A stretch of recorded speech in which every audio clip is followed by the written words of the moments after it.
Tandis que la cérémonie d'élection de Miss France 2024 se prépare, une ancienne Miss n'est pas en reste. Diane Lair, élue en 2022, s'apprête à concourir au titre de Miss Univers le 18 novembre. Une étape dans sa carrière de reine de beauté qu'elle attend avec impatience, et un titre qui jusqu'à présent n'a été remporté que 2 fois, par Christiane Martel, en 1953, et Iris Mittenard, en 2016.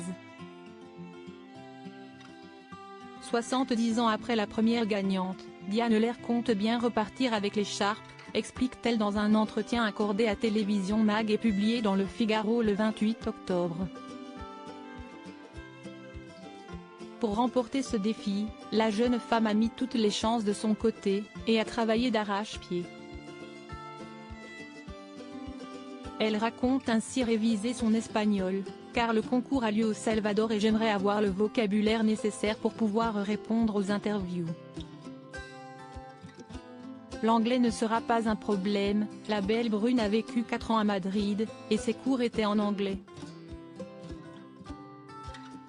De plus, la Miss explique avoir suivi un entraînement sportif intense, car au-delà du côté purement esthétique, le sport, lui, permet d'avoir un mental fort.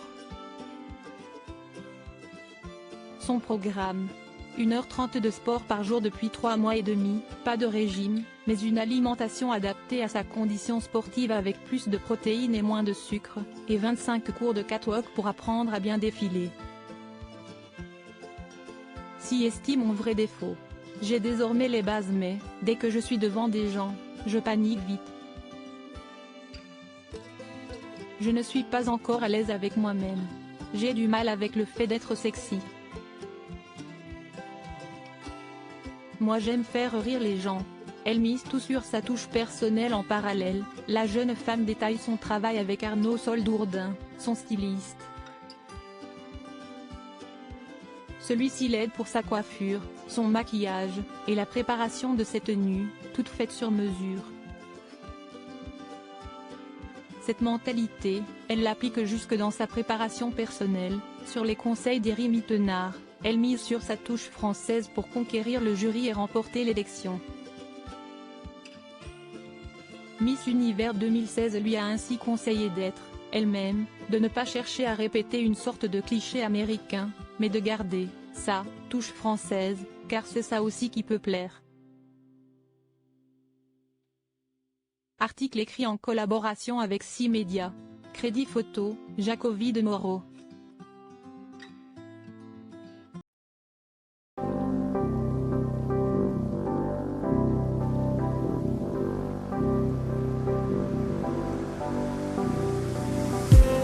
I just need some